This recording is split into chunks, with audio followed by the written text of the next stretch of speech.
Գիրք ծննդոց, գլուխ 4. Եվ Ադամը գիտած իր կինը Եվան, և նա հղացավ և ծնեց Կայենը, և ասեց. մարդ ստացա Եհովայով, և դարձյալ ծնելիս ծնեց նրա եղբայր Հաբելը, և Հաբելը ոչխարների հովիվ էր, բայց Կայենը երկրագործ էր.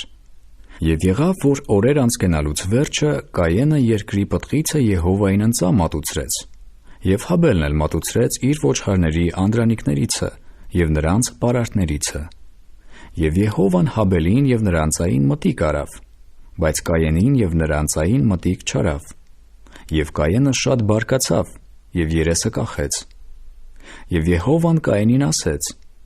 ինչու ես բարկացել, և ինչու ես երեսդ կախել, չէ՞ որ եթե բարի լինիս, կբարձրանա, բայց եթե բարի չլինիս, մեղքը դրան մոտ պառկած է, և նա քեզ է փափագում, բայց դու իշխիր նրա վրա.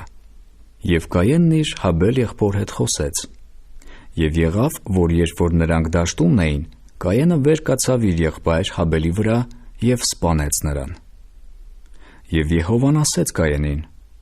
ո՞ւր է քո եղբայր Հաբելը, և նա ասեց.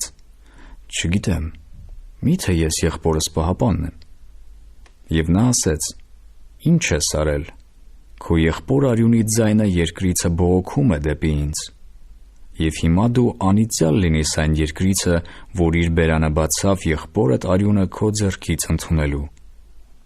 երբ որ երկիրը գործես, նա այլևս իր արդյունքը չտա քեզ, երկրի վրա աստանդական ու թափառական լինիս.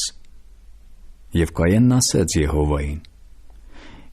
իմ մեղքը մեծ է, քան թե թողություն, ահա ինձ այսօր երկրի երեսիցը արտաքսեցիր, և ես քո երեսիցը պիտի թակ կենամ, և երկրի վրա աստանդական ու թափառական պիտի լինիմ, և կլինի, որ ամեն ինձ գտնողը ինձ կսպանե. և Եհովան ասեց նրան. ուրեմն ով որ Կայենին սպանե, նրանից 7 պատիկ վրեժ առնվի. և Եհովան մի նշան դրավ Կայենի վրա, որ ամեն ով որ նրան գտնե, չսպանե նրան.